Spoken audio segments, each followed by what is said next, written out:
Hello and welcome to BYJU'S IAS. Let's get started with the analysis of today's The Hindu newspaper, beginning with a news item on page number 1 of the Delhi edition of The Hindu relevant for GS paper 2. RTI, Right to Information. This act was enacted by the Parliament in the year 2005 and it is one of the principal tools of ensuring transparency in the system. It is because of RTI that numerous scams have been unearthed in this country. 2G, Commonwealth Games scam, Adarsh Housing Society scam, so on and so forth.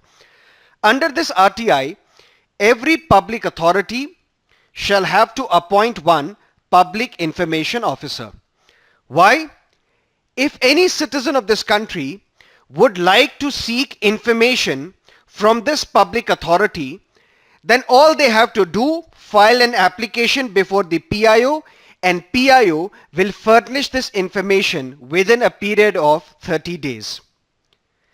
But if this information concerns with the life and dignity of an individual, then such information should be furnished to the applicant within a period of 48 hours. But what if this PIO refuses to divulge the information? You can file an appeal before the State Information Commission, because every state will have State Information Commission, and even then if you're not satisfied, you can file an appeal before the Central Information Commission. Even then if you're not satisfied, you can knock the doors of the judiciary. But two important points. Political parties, they have refused to come under RTI, and so has the judiciary. Then what is this newspaper article all about? There is a collegium system of judicial appointments consisting of Chief Justice of India plus 4 senior-most judges of the Supreme Court. What is the task of this collegium system? The task is that this collegium recommends names to the President. Those who are to be appointed as the judges of the Supreme Court or High Court, or those judges who are to be transferred from one High Court to another High Court. Isn't this information? That means whenever collegium and the president, they communicate with each other, they deal with this information, and it is on the basis of this information that president appoints these individuals, these judges. Can this information be sought under RTI? That is what this newspaper article is all about. There was an RTI petition filed where the Supreme Court was asked by an RTI activist that I need this information. Supreme Court refused to give this information.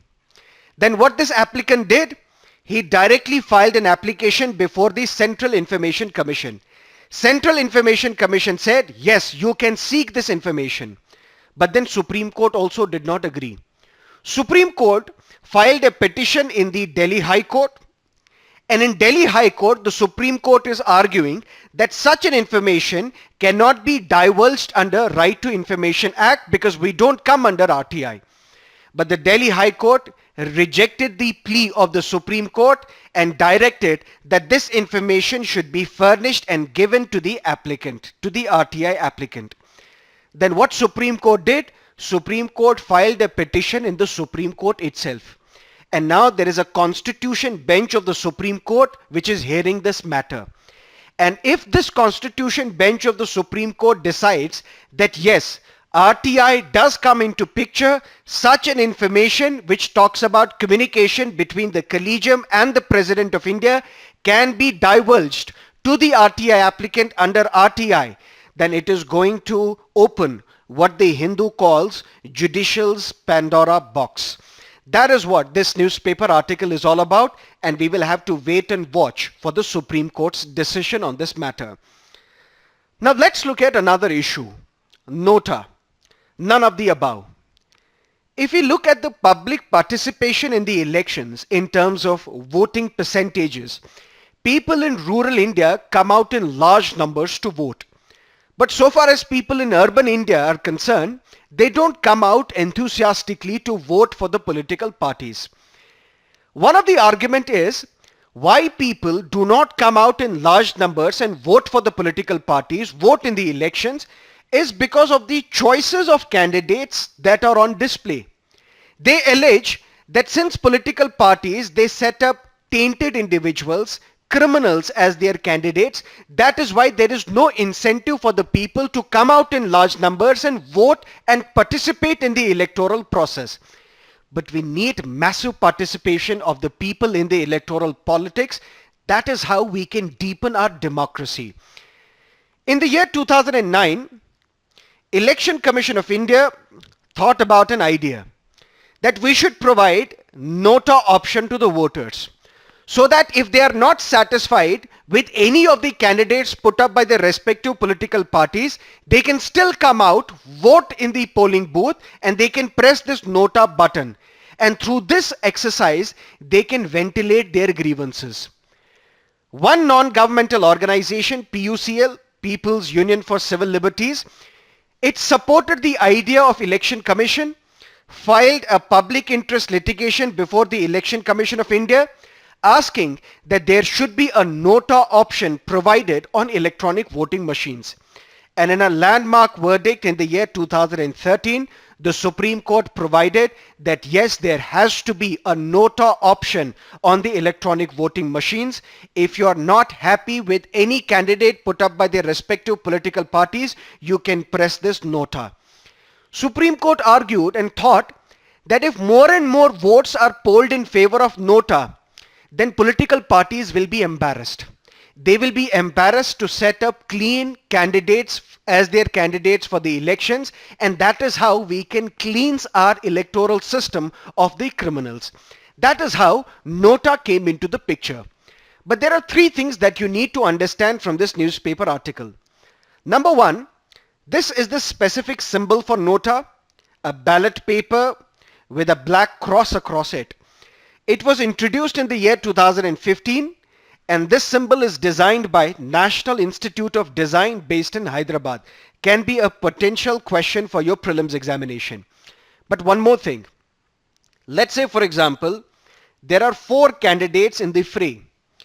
Candidate A got 10,000 votes, candidate B 9K, candidate C 8,000, candidate D 7,000, and NOTA bagged 11,000 votes. Who is the winner from this constituency? It is still candidate A. There was a petition filed in the Supreme Court that in a constituency where NOTA votes are the highest, then in this particular constituency, the election should be countermanded. That means fresh elections should be announced in this constituency. But Supreme Court rejected this argument on the grounds that elections are a costly affair in India, and we cannot expect repeated elections and repeated loss to the state exchequer.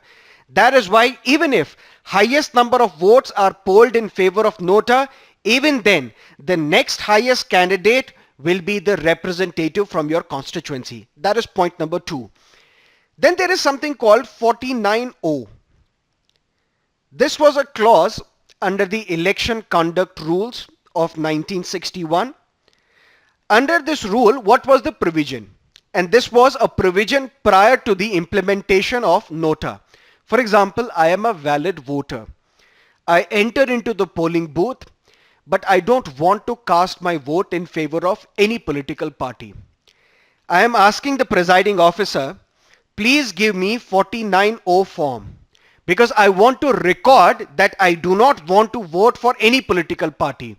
Give me this form so that I can record I am not voting for any of the candidates mentioned in the electoral process. This is something that we call 49O. But then there was one problem with 49O. Secrecy of the vote was violated. If I am a voter, I ask the presiding officer, please give me this 49O form so that I can record I'm not voting in favor of any political party. My secrecy of the vote is gone. That is why in the year 2013, Supreme Court said 49O is incompatible with the Constitution, and with the introduction of NOTA, there is no relevance for 49O. That is what you need to understand from this newspaper article. Maybe there can be a question on the specific symbol of NOTA. Maybe there can be a question on this issue, or maybe there can be a question on 49O. That is what you need to understand from this newspaper article. Now let's look at another news on page number 7. BSNL gets license for Wi-Fi on flights. Airlines flying through the Indian airspace will now be able to offer their passengers Wi-Fi connectivity, and that is what is called IFMC, in-flight and maritime connectivity. That means this license will be provided, and based on this license, Wi-Fi connectivity can be provided in flight. India's state-run telecom operator Bharat Sanchar Nigam Limited, it has procured this license from Inmarsat. Inmarsat is a British telecommunications satellite company that offers global mobile services. BSNL had indicated way back in the year 2017 that after the permission from the Home Ministry, after the permission from the Department of Telecommunications, we would be in a position to provide flight passengers Wi-Fi connectivity in flight. And Department of Telecommunications last December had allowed the airlines flying within and transmitting through India that you can provide internet and voice services on mobile phones on flights. According to these rules, passengers can make phone calls or use internet when the flight is at a minimum height of 3,000 meters or above to avoid interference with the terrestrial mobile networks. Aside from India, this is a very important statement for your prelims, North Korea is the only country to not allow in-flight connectivity. And so far, Indian government had maintained that because of national security concerns, we cannot provide Wi-Fi connectivity or internet connectivity on Indian flights. That is what this newspaper article is all about. Now let's look at another issue on page number 12. US State Department approves 2.6 billion chopper sale to India. This chopper, MH-60R, is also known as Romeo, and the order is for 24 Romeo multi-mission helicopters. But what is a multi-mission helicopter? Which can be used for multiple purposes. That means this Romeo can be used in case of war, that means for warfare purposes. It can also be used for, let's say, search and rescue operations. That means this Romeo is basically a multi-mission helicopter. 24 helicopters will be provided to the government of India after US Congress gives its approval. But why this approval is required? India is not part of NATO. What is NATO? North Atlantic Treaty Organization, which is basically a military alliance of close to 29 countries in Northern America and Europe. That means a military alliance of 29 Northern American and European countries. That is what we call NATO. Under the rules, if major defense equipment above $14 million, according to the US rules, if any major defense equipment which is above $14 million is to be supplied to a non-NATO member, then what is the procedure? The State Department will have to seek the permission of the US Congress. Now the State Department has notified to the US Congress, which is the US Parliament, and now within a period of 30 days, the US Congress should give its permission. If within 30 days, no action is taken on this proposal by the US Congress, it would mean that the US Congress has given the permission, and then the sales will move forward. Two more important things. India was granted Major Defense Partner designation by the United States administration in the year 2016. Can be a potential statement for your prelims examination. After that, India was also given Strategic Trade Authorization status by the United States last year in August. And India was the third Asian country after South Korea and Japan to acquire such status. So basically, because of the status, what happens? There will be transfer of technology in defense and space sectors, or should we say seamless transfer of technology in the defense and space sectors between United States and India. That is what this newspaper article is all about. Now let's look at another article on page number 18. South Korea is all set to be the first country to roll out 5G services, beating United States and China. What is this 5G services? Under 5G services, 20 times faster data speed can be brought about. That means currently we use 4G. The switch to 5G would result in 20 times faster data rates, and at the same time with low latency. What is latency? Let's say, for example, this is an app. I click on this app. This is what we call cause. What is the effect? Let's say, for example, the app will open. The time frame between the cause and effect, the lesser it is, the better it is. Now, that is what we call latency, the time frame between the cause and the effect. And because of 5G services, there will be low latency. That means speed will be huge. And sometimes it can offer 100 times faster speed as well. That is what you need to understand from this newspaper article. Now let us look at some of the editorials and columns from today's newspaper. First up, words and deeds. It's regarding the election manifesto released by the Congress party. There are some important points mentioned in the manifesto that can be a potential question for your prelims or mains examination. Let's say, for example, the Congress party wants that sedition law should be scrapped. That means section 124 capital A of Indian Penal Code should be scrapped. There can be a question on sedition. Similarly, as of now, if we look at defamation, defamation is both a civil offense as well as a criminal offense. Congress party's manifesto says that if we come to power, we will make defamation only a civil offense and not a criminal offense. So there can be a question on defamation in your prelims or mains examination. But there is a beautiful statement made in this editorial. You can write it down in your notes and reproduce this statement if there is a question in mains examination on election manifesto. What is the statement? Election manifestos are important for political discussions ahead of elections and for understanding the direction different political parties propose for the country. However, it must be kept in mind that parties overpromise ahead of elections. So this is a very important statement, and you can reproduce this statement while writing answers in your mains examination. That is what this editorial is all about.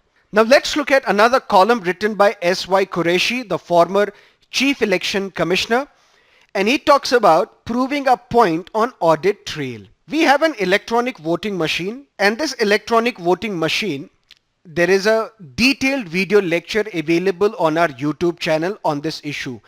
But one important point, electronic voting machine has a control unit and it has a balloting unit as well. This control unit is with the presiding officer who controls the election process in a polling booth, and this balloting unit is inside a compartment where you as a voter, you will rush into this compartment, press the button of your choice and leave the polling booth. This balloting unit can only sustain 16 candidates. That means the names of only 16 candidates can be mentioned on this balloting unit. But what this control unit can sustain close to 4 balloting units. That means to one control unit we can attach or we can link 4 balloting units. That means 4 balloting units, and together 16 into 4 means 64 candidates only. That means if in a particular constituency there are up to 64 candidates, we can use electronic voting machines. If in a particular constituency there are more than 64 candidates, then what we have to use? We have to use the old age ballot paper. So basically 64 would mean 63 candidates and 1 position for NOTA. Now we faced a development in Telangana in Nizamabad parliamentary constituency from where the Chief Minister's daughter is contesting. There are close to 185 candidates from Nizamabad constituency. Majority of them are farmers, and in protest they are contesting these elections. So the only option available with ECI was to return back to the ballot paper. Instead, what ECI has done, it has acquired a special electronic voting machine to which 24 ballot units can be connected. 24 ballot units, Each can accommodate 16 candidates. That means close to 384 candidates can be accommodated. But what this column focuses on, it focuses on VVPAT, Voter Verifiable Paper Audit Trail.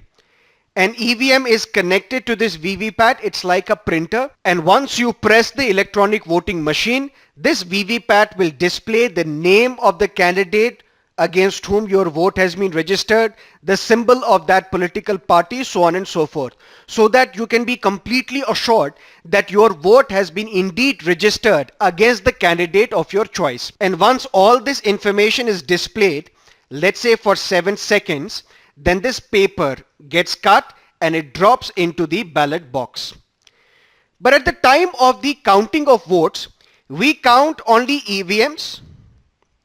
We do not count these VVPATs. But then Election Commission decided to test whether EVMs are foolproof or not. We should first check EVMs, and at the same time we should check some of these VVPATs as well. And randomly what we were doing, we were picking one VVPAT from one assembly constituency. That means to see whether the EVMs are foolproof or not, we first count the votes on the EVM, then take one VVPAT from a polling booth in a particular constituency and then check whether the votes in favor of EVMs and in these VVPATs, whether they match or not.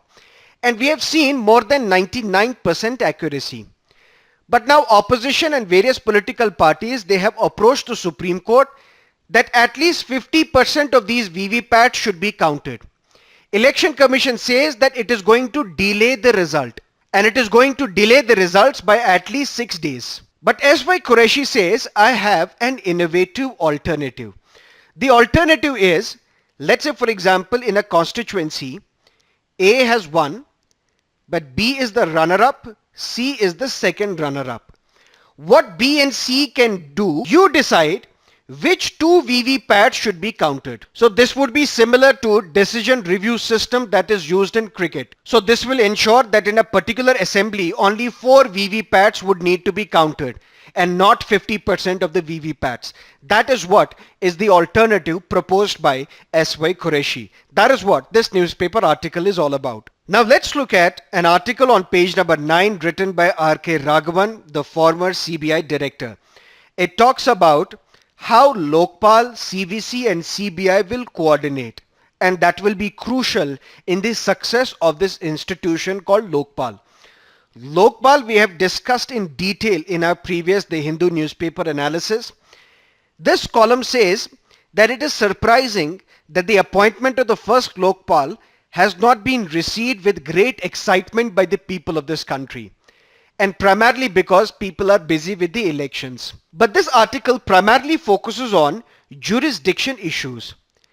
If Lokpal has jurisdiction over, let's say, Group A officers, Group B officers, but CBI also has a jurisdiction over Group A and Group B officers. Now let's assume I am an individual, I file a complaint against an IAS officer before the Lokpal, but already there is a complaint against this IAS officer before the CBI as well. How should we resolve this difference? If we look at Lokpal, the government has no control over Lokpal because Lokpal is an independent institution. But we have heard that CBI is referred to as a caged parrot of the government, but government will have the control over the CBI. So in this case, whether this complaint would be heard by the Lokpal or the CBI, who will investigate this complaint? So there is an issue of jurisdiction between CBI and Lokpal. Although Lokpal can also ask CBI to investigate the allegations against this IAS officer. And if Lokpal does this, then CBI, while investigating the case of this IAS officer, will be under the control of Lokpal. But it remains to be seen if already there is a complaint against this IAS officer. But what Mr. R.K. Raghavan says, that in the initial days, it's going to be difficult in terms of coordination. And everything will depend on how well the Lokpal and the government, they will sink their egos and concentrate on the fundamental objective of eradicating corruption from the society. So this newspaper article can be best explained if tomorrow there is a tussle between CBI, CVC and the Lokpal. Till then, let's just keep one thing in mind, that tomorrow there can be a problem between the CBI, CVC and the Lokpal because there is some jurisdictional overlap.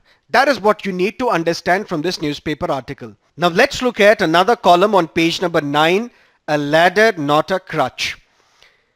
Congress party in its manifesto has promised a scheme called NYAY, Nyuntam Aay Yojana. Under the scheme, 20% poor in this country, what they will receive?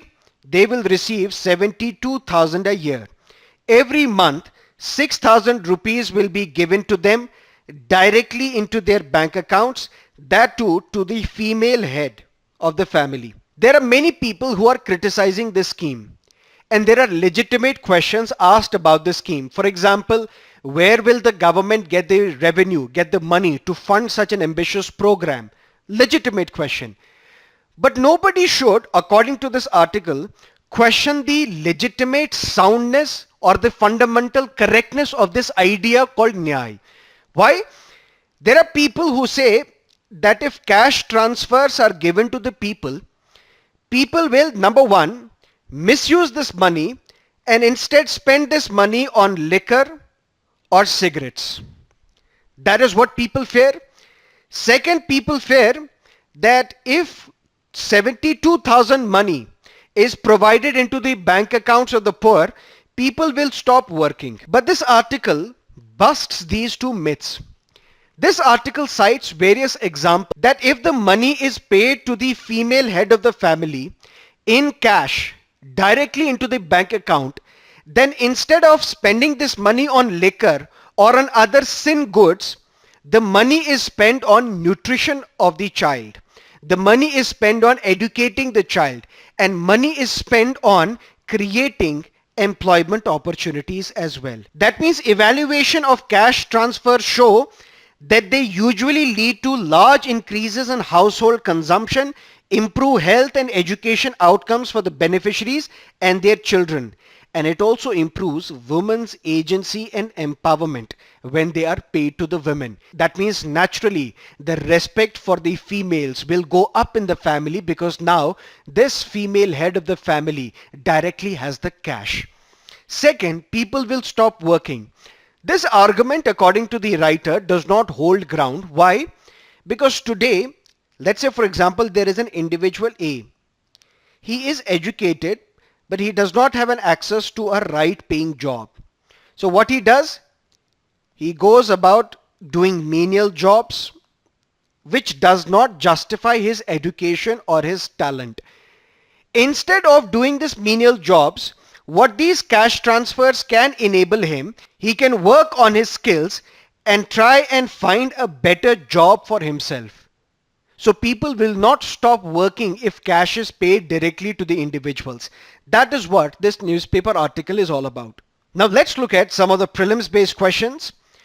The report State of Global Air 2019 is published by the Energy and Resources Institute, TERI. Wrong. Terra Green is monthly magazine of Health Effects Institute on issues of environment, biodiversity, livelihood rights, wildlife, energy and sustainable development. Wrong.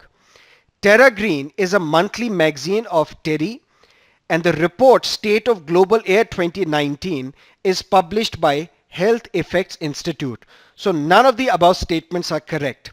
What is the context? Air pollution shortened lifespan by 30 months according to the report released by Health Effects Institute. Let's look at a map-based question. Which of the following are called Maghreb countries? Morocco, yes. Algeria, Tunisia, Egypt, no. Libya, yes. So which of the above statements are correct? 1, 2, 3, 5. B is the correct option. This is the explanation. Libya, Tunisia, Algeria, Morocco, Mauritania, Maghreb countries. Let's look at another map-based question. With reference to Algeria, Atlas Mountains passes through it with the range's highest peak, Tobkal, in the southwestern Algeria. No, it's in Morocco. So the statement is wrong. Sahara, the largest desert in the world, is part of Algerian geography. This statement is also wrong. So which of the above statements are incorrect? Both the statements are incorrect. Why? Because Sahara is the third largest desert in the world overall. It is the largest non-polar desert, yes, after Antarctica and Arctic. Sahara is the largest desert in the world.